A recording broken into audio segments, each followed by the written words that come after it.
আজকে সারাদিন জামাত প্রমাণ করার চেষ্টা করছে ওর বাপেরা বুদ্ধিজীবীদের হত্যা করেনি। এখন আমি ওদের দলিল দিয়ে প্রমাণ দিব যে ওরা বুদ্ধিজীবীদের হত্যা করছে কিনা। আজকে প্রথম দলিল দিব, ওদের বাপ গোলাম আজম বলতেছে সে রাও ফরমান আলীকে অনুরোধ করছে যে কিছু নাম এই বুদ্ধিজীবী হত্যা থেকে বাদ দেওয়ার জন্য। এই যে প্রমাণ, আর্কাইভ থেকে প্রমাণ। তার ওয়াইফ এসে বারান্দা কান্নাকাটা করছে। কি ব্যাপার? বলে যে ওনাকে ধরে নিয়ে গেছে। তো ধরে নিয়ে গেছে, আমি পার্টিকুলার নিলাম। তারা ফরমানে আমাকে বলছিলেন যে সার্কিট হাউসে ব্রিগেডিয়ার কাসেম বসে, কোনো কমপ্লেন হলে ওনার কাছে আগে বলবেন। প্রথম প্রমাণ পাইছেন, হেদের বাপ গোলাম আজমের বক্তব্য পাইছেন যে সে রাও ফরমান আলীরে অনুরোধ করতে গেছে, একজন বুদ্ধিজীবীর পরিবার তার কাছে গেছে তাকে বাঁচানোর জন্য। এখন জামাতের আজকে নেতাকর্মীরা সারাদিন চেষ্টা করছে যে ওর বাপেরা পাকিস্তানিরা এই বুদ্ধিজীবীদের হত্যা করেনি।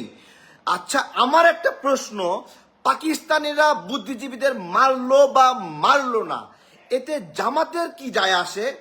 আচ্ছা, আপনাদের মাথায় এটা কি আসে যে পাকিস্তানিরা বুদ্ধিজীবীদের মারলো কি মারলো না, এতে জামাতের কেন লাগে?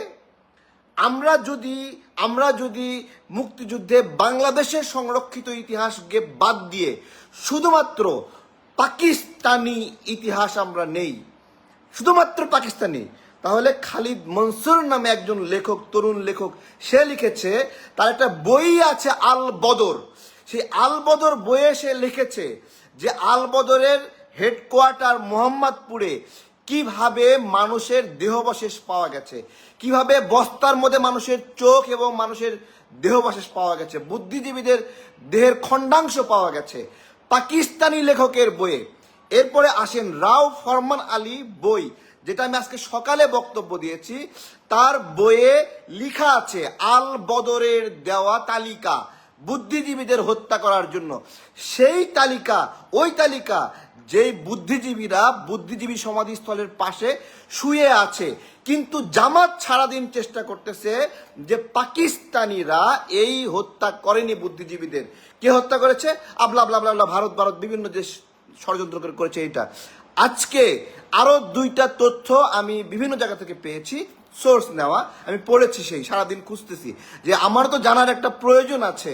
আমি আরেক জায়গায় পেয়েছি এইভাবে, আপনারা খুব সুনির্দিষ্টভাবে দেখেন, নিয়াজি, রাও ফরমান আলী, এই দুইজন ব্যক্তিকেই তো এই মুক্তিযুদ্ধের সময় পাকিস্তানি ঘাতকদের প্রধান ব্যক্তি হিসেবে ধরা হয়।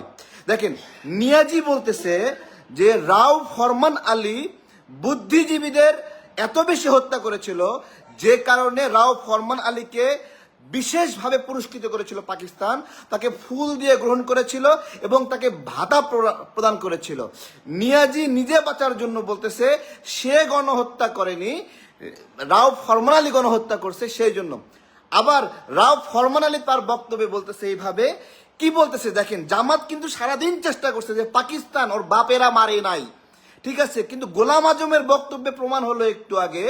আর এখন রাও ফরমান আলী বলতেছে যে সারা এই পূর্ব পাকিস্তানে যে গণহত্যা সংঘটিত হয় ওই সময় তো নিয়াজি সবচেয়ে ক্ষমতাধর ব্যক্তি ছিল এবং তার বাসার সামনে এবং তার অফিসের সামনে সারাক্ষণ সাদা প্রাইভেট কার দাঁড়ায় থাকতো, যেটা বুদ্ধিজীবীদের আনতো এবং সেখান থেকে নিয়ে যেত, এরপরে হত্যা করতো। দেখেন, দুইজন পরস্পরকে ফাঁসাতে গিয়ে বক্তব্য দিয়ে ফেলছে।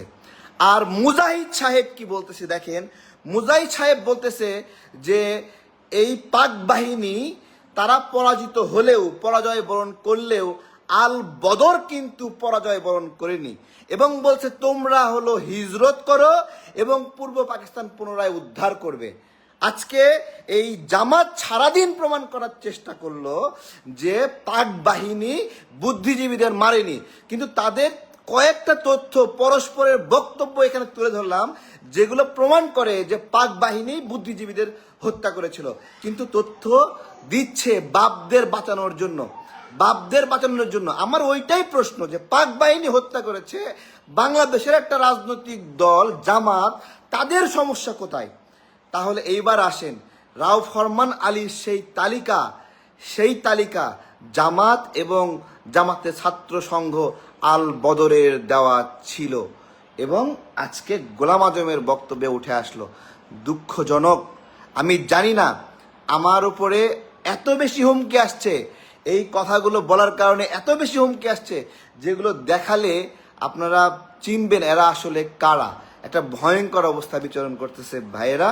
আজকে এই মুক্তিযুদ্ধের এই বিষয়ে যেই পরিমাণ নোংরামি চলতেছে, যেই পরিমাণ হ্যারাসমেন্ট চলতেছে, যে একটা ভিন্ন জগতে ভিন্ন গ্রহে আমরা বসবাস করছি। আজকে বুদ্ধিজীবী কবরস্থানে ওখানে স্মৃতিসৌধে গিয়েছিলাম, সেখানে মানুষ নাই। এইখানে লক্ষ লক্ষ মানুষ জমায়েত হতো, কোনো মানুষ নাই, মিছিলে লোক নাই, মানুষ আগ্রহ পাচ্ছে না, অথবা মানুষ সেখানে নিরাপদ বোধ করতেছে না। এই পর্যায়ে এবং এইখানে দাঁড়ায় বক্তব্য দিচ্ছে যে পাক বাহিনী না অন্য কেউ বুদ্ধিজীবীদের ষড়যন্ত্র করে হত্যা করেছে।